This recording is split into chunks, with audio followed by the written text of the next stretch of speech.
Hey, welcome to Just Bull Street. Today we're diving into Ola Electric. Yeah, the scooter folks, but there's a lot more going on behind the scenes. Big growth, big risks, big plans. Let's break it down. Okay, so let's talk about Ola Electric's financial journey. And yeah, it's been kind of wild. Back in financial year 2020, they were just getting started. Revenue? Pretty much zero. Fast forward to financial year 2024, boom, over 5,000 crore rupees in revenue. Most of that insane growth came after they launched their S1 scooters and really ramped up production. The numbers went from around 373 crore rupees in financial year 2022 to 2,783 crore rupees in financial year 2023, and then nearly doubled again in financial year 24. But here's the catch. They're still not profitable. Losses have actually grown too, from just 4.5 crore rupees in financial year 2020 to a massive 1,584 crore rupees in financial year 2024. Now, before you panic, there's a silver lining. Their net loss margin, basically how much they lose per rupee earned, has actually improved. In financial year 2022, they were losing more than 2 rupees for every 1 rupee earned. But by financial year 2024, that loss margin dropped to around 32%. So yeah, they're still bleeding cash, but they're doing it way more efficiently. Also, in the early days, they had a bunch of investor money just parked in deposits, and that actually earned them decent interest, like around 129 crore rupees in financial year 2020. That helped cushion those early losses a bit. Operationally, they've been trimming the fat. For example, employee expenses dropped big time, from 140 crore rupees in financial year 2021 to 64 crore rupees in financial year 2024. Plus, by late 2024, they managed to hit gross margins of around 20%. So yeah, they're still operating at a loss, with EBITDA margins somewhere between negative 20 to 30%. But you can see the trend. It's getting better. All right, let's talk about how Ola Electric actually makes money. And yeah, it's not just about building cool scooters. So the big idea here is vertical integration. Basically, instead of just assembling parts from other companies, Ola makes most of the key stuff in-house, like the vehicle frame, the electric motor, the battery pack, even the battery cells soon. All of this happens at their huge Ola Future Factory in Tamil Nadu. Their main revenue stream? That's electric scooters, mostly the Ola S1 line. In financial year 2024, Ola pulled in around 5,009 crore rupees in revenue, and almost all of that came from selling scooters in India. We're talking like 99% domestic sales. International expansion? Yeah, it's in the early stages. They've started with Nepal, and they're planning to enter places like Latin America, Southeast Asia, and maybe Europe too. But so far, it hasn't really moved the revenue needle. Now, aside from scooter sales, they earn a bit from government subsidies, like the Fame 2 scheme. For example, in financial year 2023, Ola received about 124 crore rupees from that. Other income streams? Pretty small. They might earn something from accessories, extended warranties, or paid features later, but for now, that stuff is minor. Oh, and after-sales service? That's mostly free during the warranty period.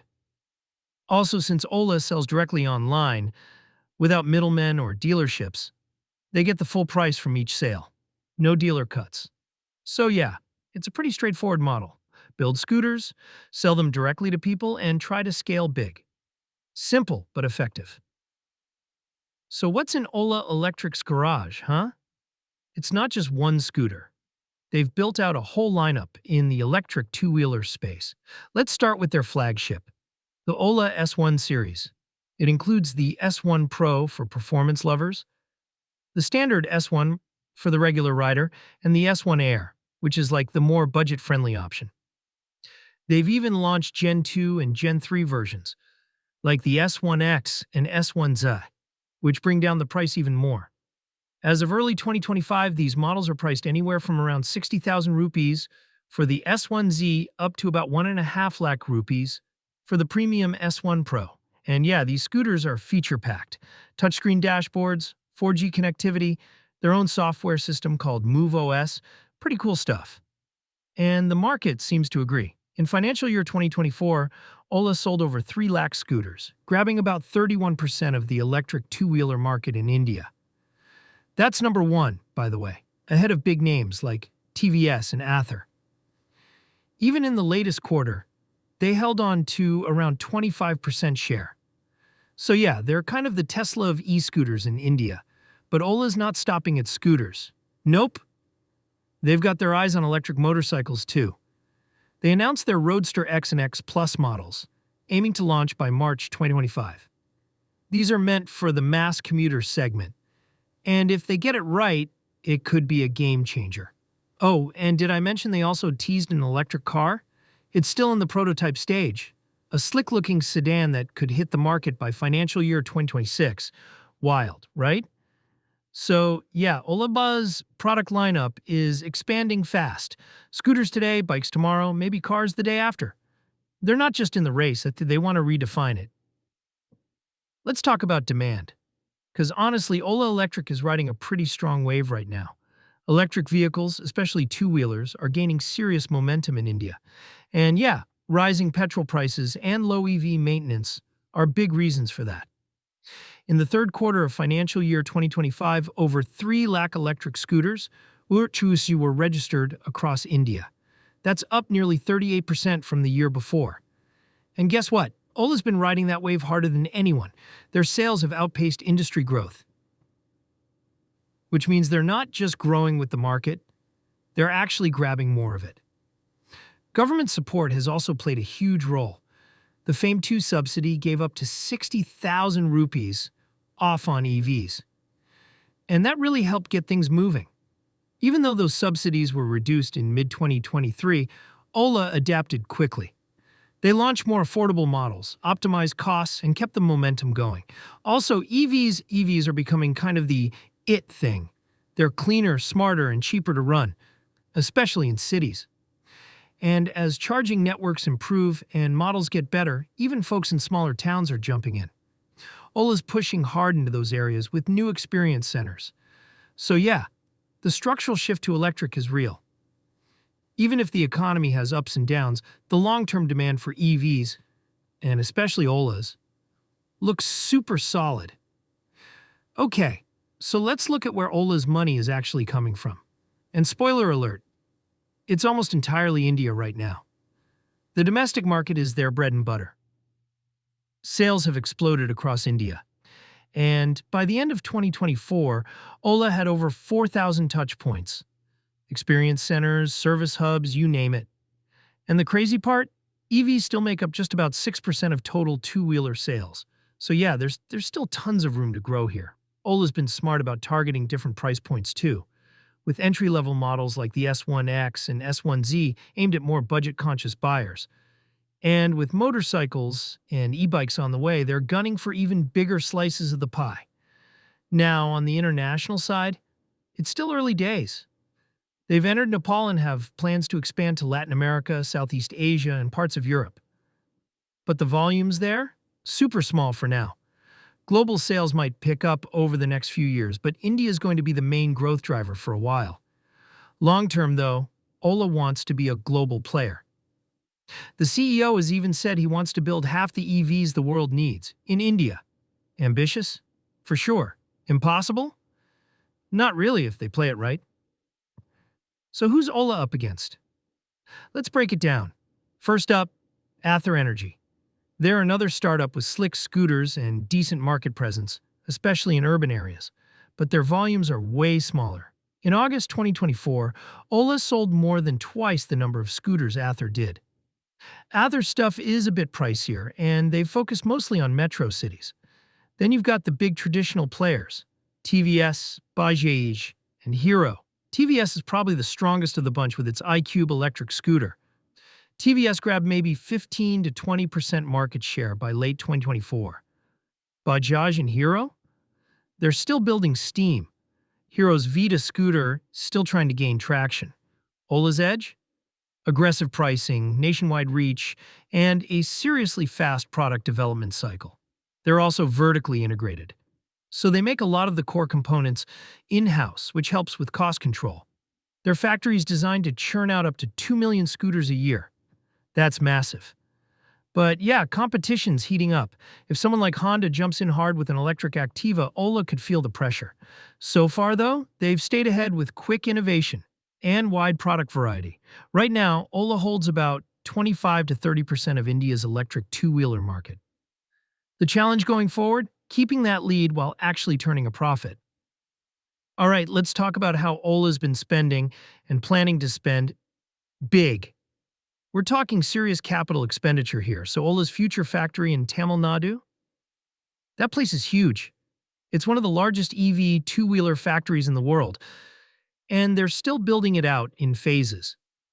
The idea is to eventually have capacity for 10 million scooters per year. 10 million.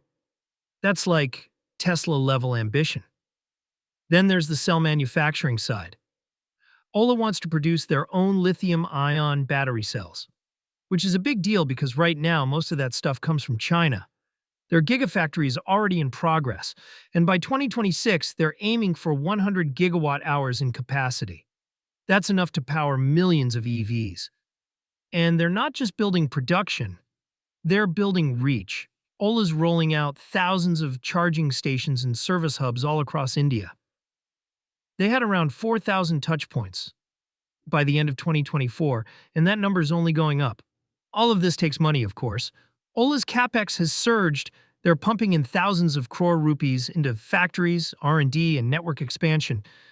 But the idea is clear. Control the whole supply chain, scale up fast, and cut down costs in the long run. So yeah, Ola's not playing it safe. They're playing to win. Okay, money talk. Ola Electric's raised a ton of it. And yeah, they're gearing up to go public. As of early 2025, they've raised over 32,000 crore rupees in total. Big-name investors like Temasek, SoftBank, and Tiger Global have all backed them. And just recently, they raised another 3,200 crore rupees to fund expansion. Their current valuation? Somewhere around $5 to $6 billion, depending on who you ask. And here's the kicker. They've filed papers with SEBI for an IPO. The plan is to raise around 5,000 to 7,000 crore rupees through the public listing. That could happen sometime in 2025, and it would make Ola Electric one of the biggest EV IPOs India's ever seen. But going public means more scrutiny. Investors will expect Ola to show a clear path to profitability. That's why they've been working hard to cut costs, improve margins, and, look more grown-up financially. If they pull this off, the IPO could give them a massive war chest to keep growing. And it'll be a huge moment for India's EV industry. Now let's nerd out a little, because Ola Electric isn't just building vehicles. They're building tech. At the heart of their scooters is MoveOS, Ola's in-house operating system.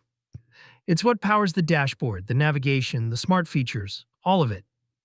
Think of it like Android for scooters. And they keep rolling out updates over the air, which means new features just show up like magic. MoveOS controls everything from hill hold assist to riding modes, turn-by-turn directions, even proximity unlock. It's slick. Plus, Ola's been doubling down on software-led experiences.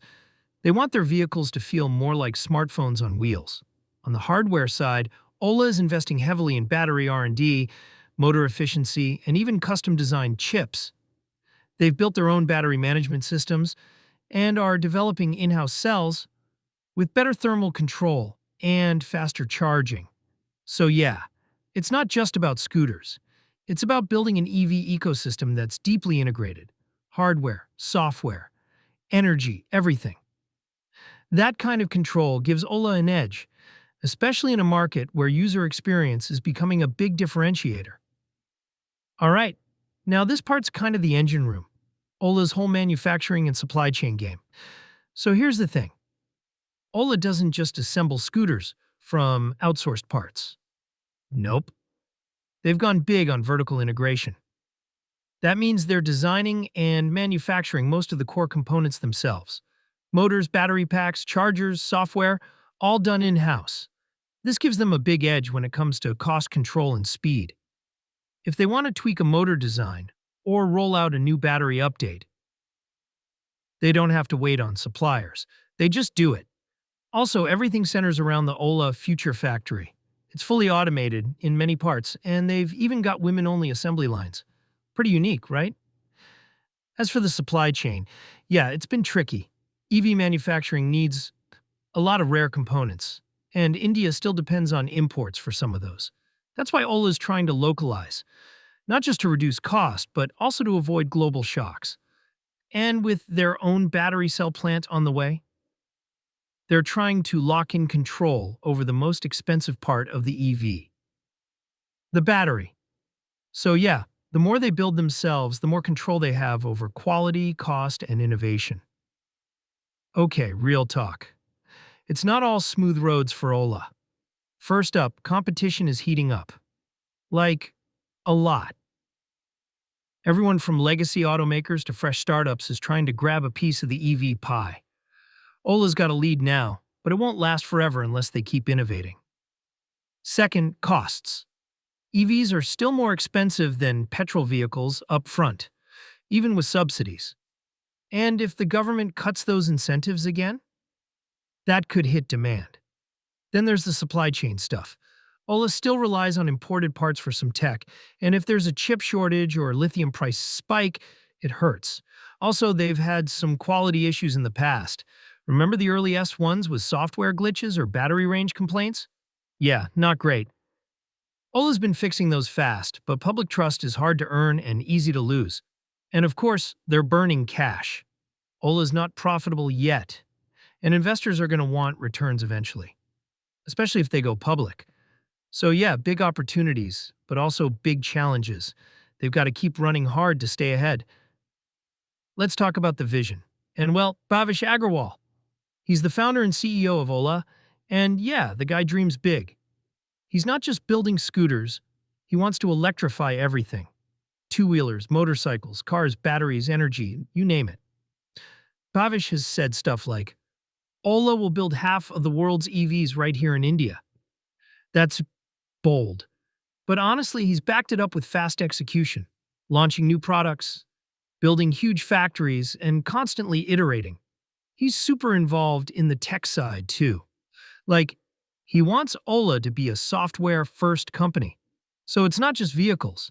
It's smart, connected, upgradable platforms. But yeah, he's also got critics. Some folks say he moves too fast, maybe doesn't listen enough. And honestly, he's had his fair share of public clashes. Remember that spat with comedian Kunal Kamra in late 2024? Kamra called out Ola's poor service, and Pavish fired back on social media, calling Kamra a failed comedian and hinting that the criticism was paid. It got pretty messy. So messy, in fact, that Ola Electric stock took a real hit. It dropped 9% right after the controversy and kept sliding, down more than 40% from its peak at the time. It wasn't just about a Twitter fight. It reflected growing concerns about customer service and how Bhavish handles criticism. That said, love him or not, he's pushing India's EV space way forward. And right now, Ola's culture is all about speed, vertical integration, and total control. Bhavish calls it a full-stack approach. Whether it works long-term, we'll see. But short-term, it's made Ola a serious player. All right, so what's the big picture here? Ola Electric has gone from zero to market leader in just a few years. They've got scale, brand recognition, solid tech, and big plans. Financially, still not profitable, but they're getting leaner and closer to break even. Their products are selling well, especially in India. Their tech stack is smart, their supply chain is getting tighter, and their leadership? Bold, for sure. The risks are real, from rising competition to operational hiccups to subsidy cuts. But the potential upside, also massive. If they pull off their IPO, expand globally, and crack the electric motorcycle market, they could go from being India's EV darling to a serious global player. So yeah, Ola Electric isn't just a scooter company anymore. They're trying to become the future of Indian mobility, and maybe, God, just maybe, a global force in EVs. And that's the story so far. Ola's moving fast. But can they keep it up? We'll see. Thanks for hanging out, man. More like this coming soon, right here on Just Bull Street.